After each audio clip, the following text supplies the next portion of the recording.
Hello guys, പുതിയ വീഡിയോയിലേക്ക് ഏവർക്കും സ്വാഗതം. ഇഷ്ടപ്പെട്ട ലൈക്ക് ചെയ്യാനും ഷെയർ ചെയ്യാനും വലിയ അഭിപ്രായങ്ങൾ മസ്റ്റ് റെക്കമെൻഡ് ചെയ്യാനും സബ്സ്ക്രൈബ് ചെയ്ത് സപ്പോർട്ട് ചെയ്യാനും മറക്കല്ലേ.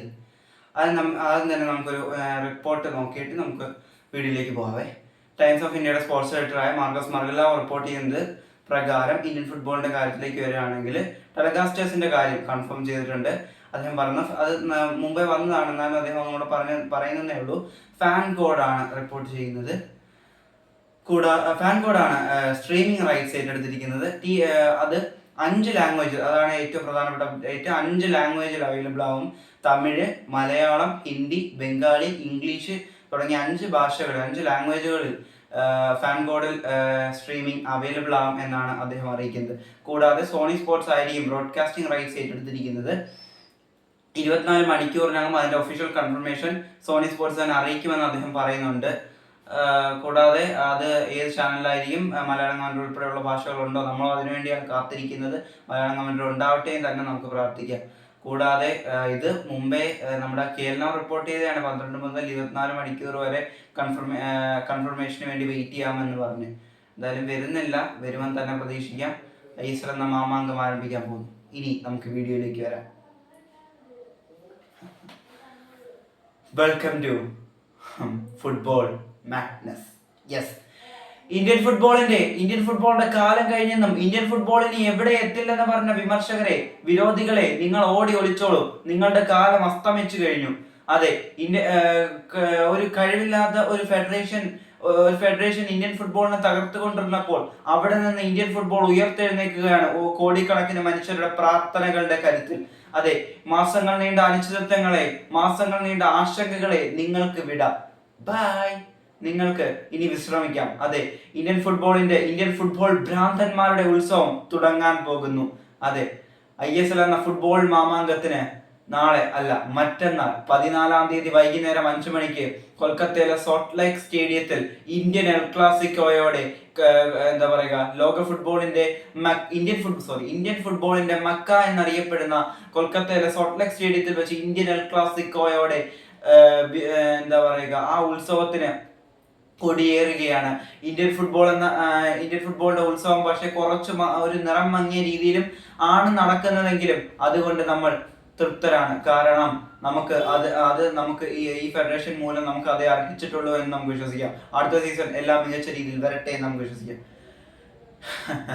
ആരൊക്കെയെന്നല്ലേ, രാജ്യത്തിന്റെ സാമ്പത്തിക നഗരത്തിന്റെ കരുത്തുമായി എത്തുന്ന, ആദ്യ പ്രൗഢിയുമായി എത്തുന്ന, ആ പ്രതീക്ഷകൾ വഹിക്കുന്ന സിറ്റി ഗ്രൂപ്പിന്റെ പണക്കൊഴുപ്പ് വിട്ടുപോയിട്ടും ആ കരുത്തിലെത്തുന്ന മുംബൈ സിറ്റി FC. സഞ്ജീവ് ഗോയങ്കയുടെ പണക്കരുത്തിൽ കൊൽക്കത്തയുടെ പ്രതീക്ഷകളും തോളിലേറ്റി കൊണ്ടെത്തുന്ന മോഹൻ ബഗാൻ സൂപ്പർ ജയന്റ്സ്. ഫുട്ബോളിൽ ഏറ്റവും കൂടുതൽ ഇൻവെസ്റ്റ് ചെയ്യുന്ന സ്റ്റേറ്റ് ഏതെന്ന് ചോദിച്ചാൽ ഇന്ത്യയിൽ അത് ഒഡീഷ എന്ന് തന്നെ പറയണം. അത്തരത്തിൽ എല്ലാ സപ്പോർട്ടും കിട്ടിയിട്ടും വളരെ വളരെ പ്രതിസന്ധികളിലൂടെ കടന്നു പോകേണ്ടി വന്നു. സ്വന്തം കോച്ച് പോലും കൈവിട്ടുപോയി. അവിടെ നിന്നെല്ലാം ഉയർത്തെഴുന്നേറ്റ് വരുന്ന ഒഡീഷ FC. ഇനിയാണ് കൂട്ടത്തിലെ കൊമ്പൻ. അതെ, ദൈവത്തിന്റെ സ്വന്തം പോരാളികൾ, ദൈവത്തിന്റെ എല്ലാമായ പോരാളികൾ. പ്രതിസന്ധികൾ ഏറെ നേരിടേണ്ടി വന്നു. ദൈവവും ചെകുത്താനും ഒരേപോലെ ഈ ടീം വിട്ടുപോയി. അതേസമയം ഒരുപാട് പ്രതിസന്ധികൾ എത്തിച്ച താരങ്ങളെല്ലാം ടീം വിട്ടുപോയി. അപ്പോഴും ഈ കോടികളുടെ പ്രാർത്ഥനയുമായി എത്തുന്ന ദൈവത്തിന്റെ സ്വന്തം പോരാളികൾക്ക് അങ്ങനെ കീഴടങ്ങി കൊടുക്കാനാകുമോ? Kerala Blasters FC.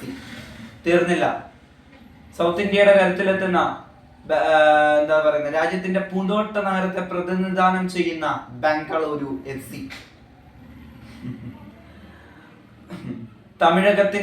തമിഴകത്തിന്റെ മക്കളായി എത്തുന്ന ചെന്നൈയിൻ FC. രാജ്യത്തിന്റെ ഉരുക്ക് നഗരത്തിന്റെ കരുത്തിലെത്തുന്ന ജംഷഡ്പൂർ FC. സപ്തസുന്ദരികളെ പ്രതിനിധാനം ചെയ്ത് സപ്തസുന്ദരികളുടെ പ്രതീക്ഷയുമായി എത്തുന്ന വടക്ക് കിഴക്കന്റെ ശക്തികൾ നോർത്ത് ഈസ്റ്റ് യുണൈറ്റഡ് FC. ഇനി ഡൽഹിയെ പ്രതിനിധീകരിച്ച്, അതെ, ഹൈദരാബാദ് എന്ന ടീം ആയിരുന്നപ്പോൾ വളരെ വളരെ കഷ്ടതകളിലൂടെ പോകേണ്ടി വന്നിട്ടുണ്ട്. അപ്പോൾ ജിന്ദാൽ ഗ്രൂപ്പ് എന്ന വമ്പന്മാർ ഏറ്റെടുത്ത് ഇന്ന് ഒരു റീബ്രാൻഡിങ്ങിന്റെ വക്കിലെത്തി നിൽക്കുന്ന സ്പോർട്ടിംഗ് ഡൽഹി. പുതിയ പ്രതീക്ഷകളുമായി എത്തുന്ന സ്പോർട്ടിംഗ് ഡൽഹി. ഇനി കൊൽക്കത്തയിൽ ഒരുപാട് ഈഗോകൾ മൂലം ഇന്ത്യൻ ഫുട്ബോളിനെ പ്രതിസന്ധികളിലേക്ക് വലിച്ചഴച്ചു എന്ന കുത്തുവാക്കുകൾക്ക് മറുപടി ചോദിക്കാൻ ഈസ്റ്റ് ബംഗാൾ. ഇനി കൊൽക്കത്തയുടെ ഫുട്ബോളിന്റെ വീര്യവും വൈര്യവും എല്ലാത്തിനും തങ്ങളും ഉണ്ടെന്ന് ഉറക്കെ പ്രഖ്യാപിച്ചെത്തുന്ന മുഹമ്മദൻ സ്പോർട്ടിംഗ് ക്ലബ്ബ്. ഇനി ഒരുപാട് പ്രതിസന്ധികൾ നേരിടേണ്ടി വന്നിട്ടുണ്ട്. പല കോടതികളിലും കയറി ഇറങ്ങിയിട്ടുണ്ട്. അങ്ങനെ എല്ലാം പോരാടി ഹർ ഹർ മഹാദേവ് എന്ന ദൈവമന്ത്രം മുഴങ്ങിക്കേൾക്കുന്ന ആ നാട്ടിൽ നിന്നും ഇന്റർ കാശി. ഇങ്ങനെ ഒത്തിരി ക്ലബുകൾ നിറഞ്ഞതാണ് ഇത്തവണത്തെ ISL എന്ന് പറയുന്നത്. ഒത്തിരി ക്ലബുകൾ. എന്തായാലും നമുക്ക് കാത്തിരിക്കാം പുതിയ സീസണിന് വേണ്ടി.